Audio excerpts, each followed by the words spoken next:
Today we're going to look at probably the worst DVD player that Sony ever made, and it's the DVPS7000. I know I'm striking a nerve with some people because this was an exceptionally expensive player that sold for, I think, just under $2,000 when it came out in 1997.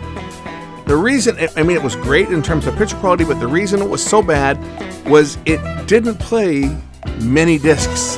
And we're going to try out all of them here to see what it will and will not play.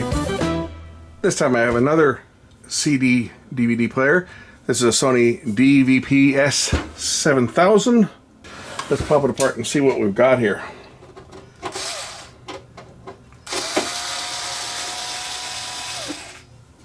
Pretty old unit. The guy that gave it to me said it was a 5-disc changer, but again, it's a single disc changer. He didn't even know what he had. DVPS7000. That would be the first generation. So the guy that gave me this said, "Oh, this is a 5-disc CD changer DVD player." I don't know if it works. You can have it. Well, it's not. It's a single disc. This cover slides down. A buddy of mine had one of these things, but I do remember that there was one that had two physically separate lasers in it. One for CD and the other one for DVD. Let's just pop the top off here and see whether it is that unit.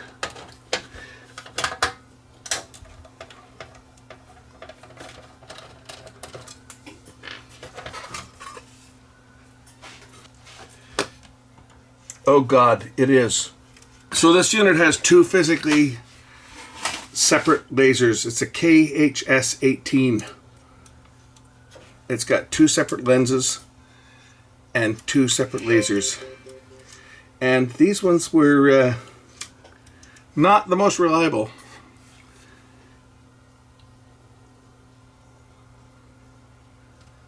I remember this was a very, very expensive player, and a buddy of mine had one.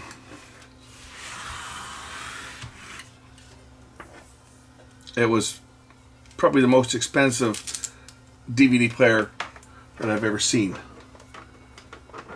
I don't know whether this works or not. Even if it works, it probably doesn't work properly. There was a flaw on these units, and they had problems playing some DVDs. I remember going way back, I had one come in for service, and it would not, it would play all my test discs flawlessly, but it would not play the customer's disc that he wanted to play. Veggie Tales, but this talking vegetables for little kids. And the unit came back, and of course we tested it. Everything's fine, can't find a fault. And it goes out and it comes back, doesn't work. Again, test it, test perfect. Bring your disc in. Brings in his disc. Got a series of these discs, a few of them, kids' discs. Would not read them properly. Contact Sony. Sony says, yeah, you could probably get a bad laser. We'll change out the laser pickup. This pickup itself, I think, was about $350 at the time, because it was only used on this model. Laser pickup gets changed. All tests pass. Still won't play the disc. Back and forth, back and forth. Unit goes to Sony.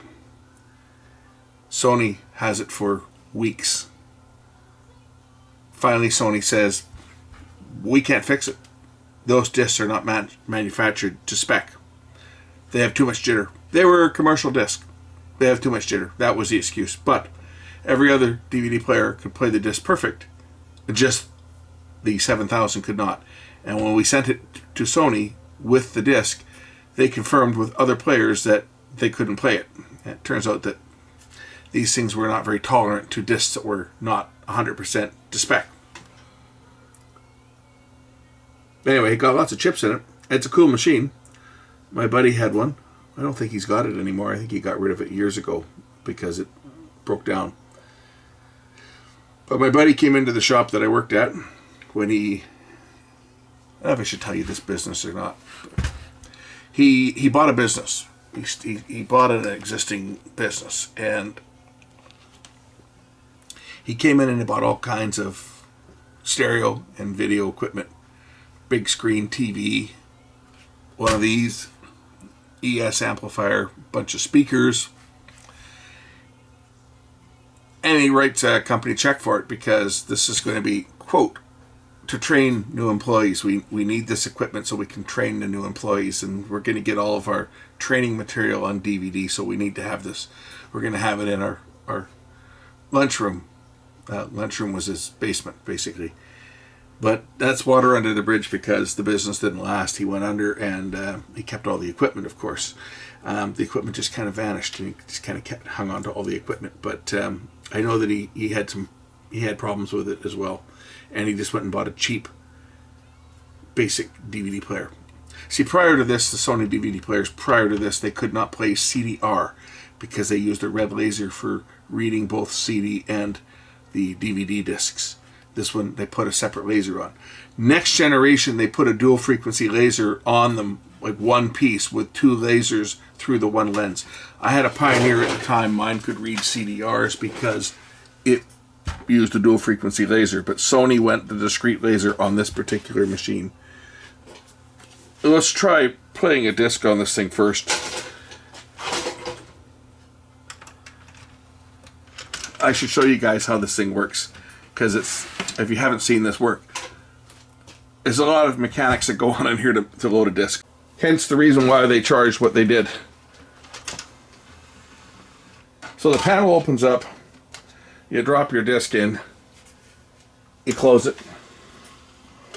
and the panel closes. But you can open that panel to access controls that are in behind here. Disc is loaded. Is it going to read this disc? That's the question.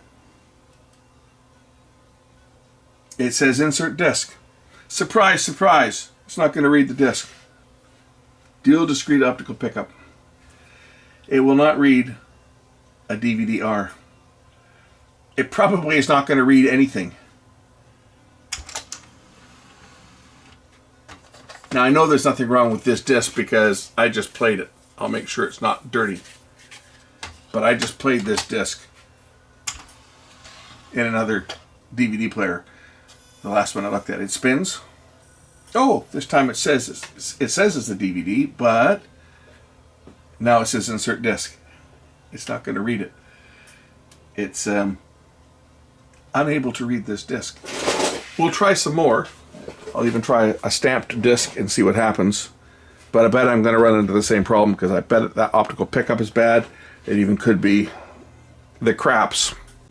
So I've got another DVD-R, a different brand, recorded on a different recorder.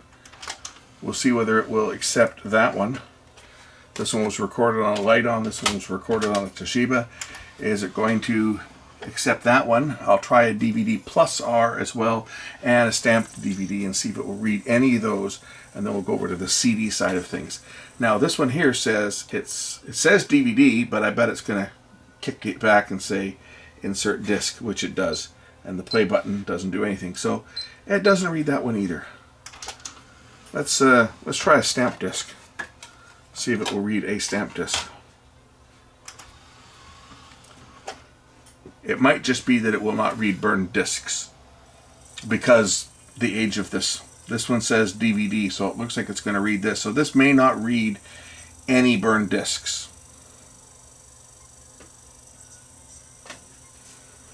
It says it's playing, and you can hear it playing.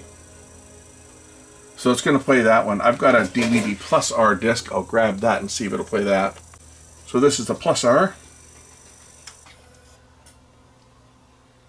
We'll try this one.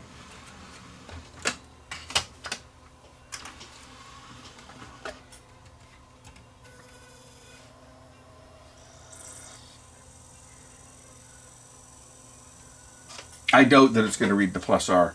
And we can try some RW discs in it as well. Oh, it says DVD. Is it going to actually... Oh, it's going to read it. So it does read... It does read the plus R disc. So maybe just a compatibility problem with DVD-R. But I will grab a couple more burned DVD-R discs that were recorded on different machines, namely the Airshow discs, and see if it will read them. These are both on verbatim DVD-R, recorded on two different machines. One was recorded on DMR-E20, and the other one, I think it was a Toshiba that recorded it. But we'll try these ones. I don't think it's going to read them. No, it's not. You see? It says insert disc.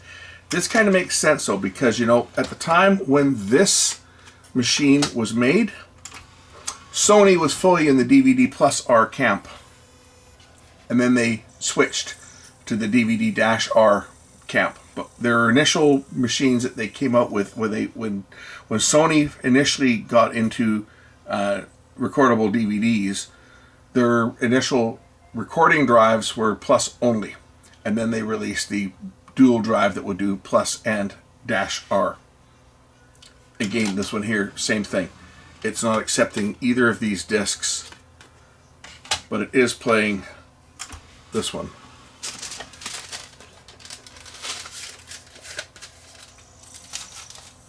And I'm pretty sure this is just going to be a compatibility problem. There's nothing I'm going to be able to do to make this thing play DVD-R. That's just the way that it is. You see, it detects this as a DVD, and if I press play, it plays. And it plays really good. This machine had a lot of bells and whistles, like digital noise reduction. 3 different levels of DNR. This was a reference player praised by many as having the best picture quality for any DVD player. And when it plays about as good as you're going to get from any DVD player, which is great. But the problem is compatibility. It can play stamp discs, no problem, except for the VeggieTales and probably a few others that were also pressed at the same plant. But it can play press discs, and it will play DVD+R, but it will not play DVD-R. Let's check it on the DVD-RW and +RW front and see if it will play those discs, because I have a few of those kicking around here. So next I'll load a DVD-RW. This one might not work. This is in VR mode. Just happened to grab some. I don't know if it'll read a VR format disc. I have a DVD+RW here. Nope, it won't. It didn't read it. It went back to the 3. It tells me it's not going to read it. So that might be because it's in video record mode or video recorder mode. But you can make a DVD-R or -RW in either VR mode or as DVD video. And I think this probably requires it to be in DVD video. We'll load up a DVD+RW, see if it will read that. I doubt that this will play that one. And this one here also will not play. I have that message just with the 3 discs, and it says insert disc on the TV. So it doesn't read rewritable media. This one is a James Bond movie, recorded on DVD-RW in DVD video mode. I think the results are going to be the same. It's not going to read it. I'll be very surprised if it does.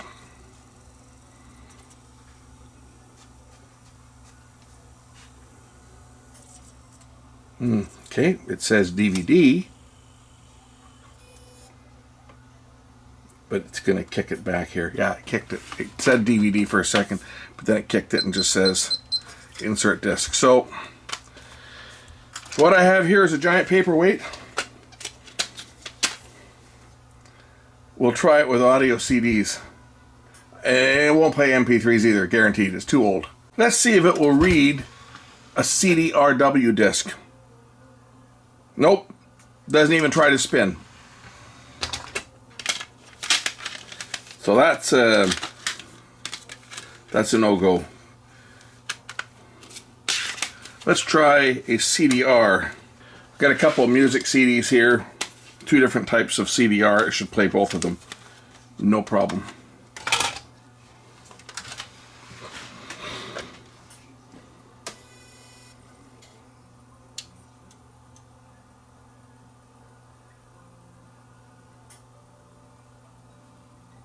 Well, it should play it.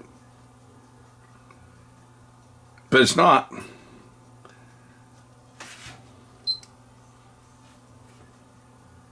It hasn't even identified it as a CD.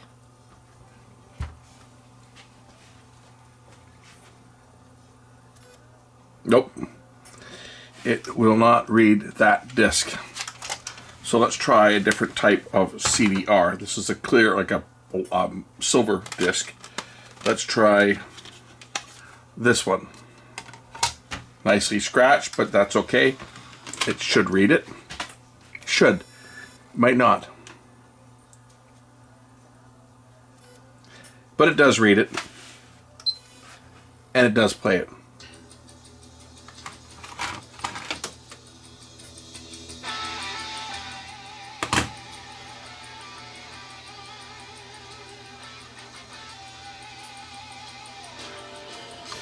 So what we have here is we have a CD player that will play stamped discs.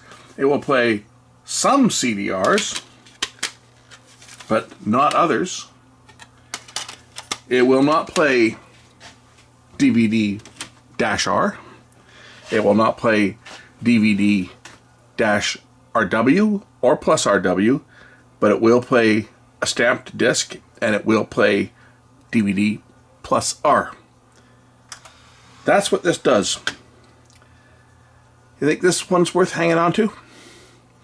Or should I just send it back where it came from to recycling? Maybe I'll try to sell it. The problem is this is a hard sell. To sell a player like this, knowing that it does not support DVD-R, because of course DVD-R was the more popular format of the recorded discs.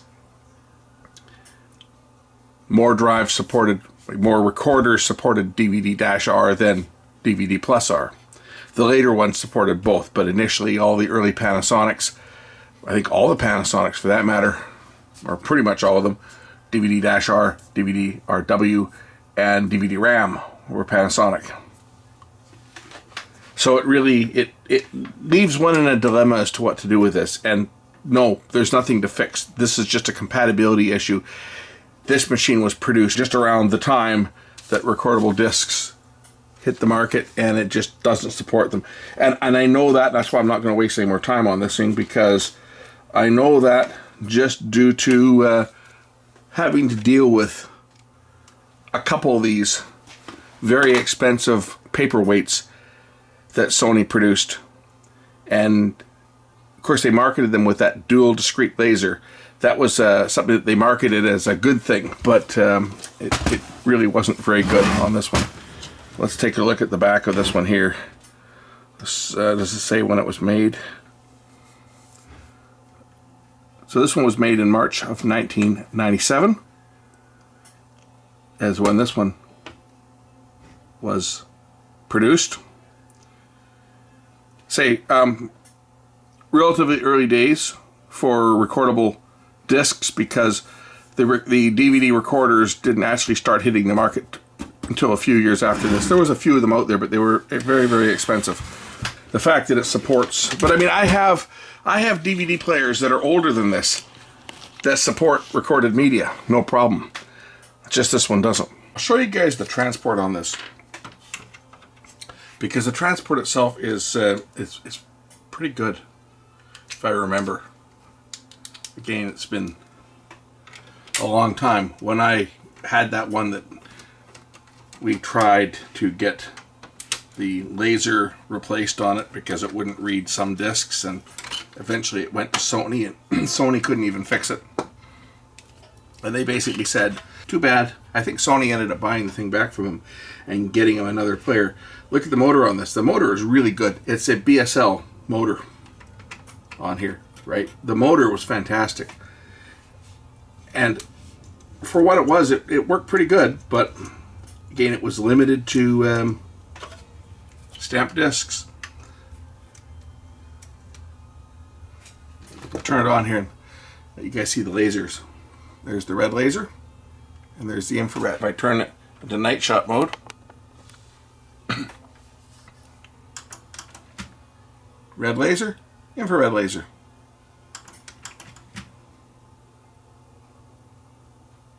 And this that you see over here, that's actually, I think, the detector. There's a disc in it.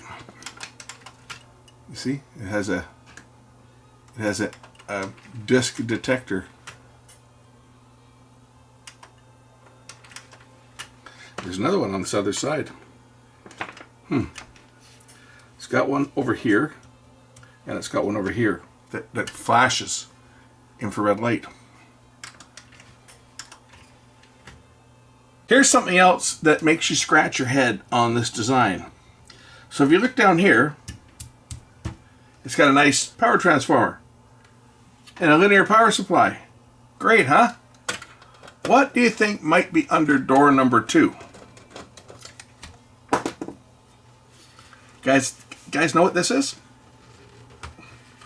This is stupidity at its best. So you have a switching power supply here. Like, what? I don't know what they were thinking. What is the point? You've got a linear power supply here for some circuits, and then they have another power supply, a linear power supply for other circuits. Like, I don't understand what the logic was behind having 2 separate power supplies. But leave it to Sony. They did it on this one. This is to say, this is their boat anchor.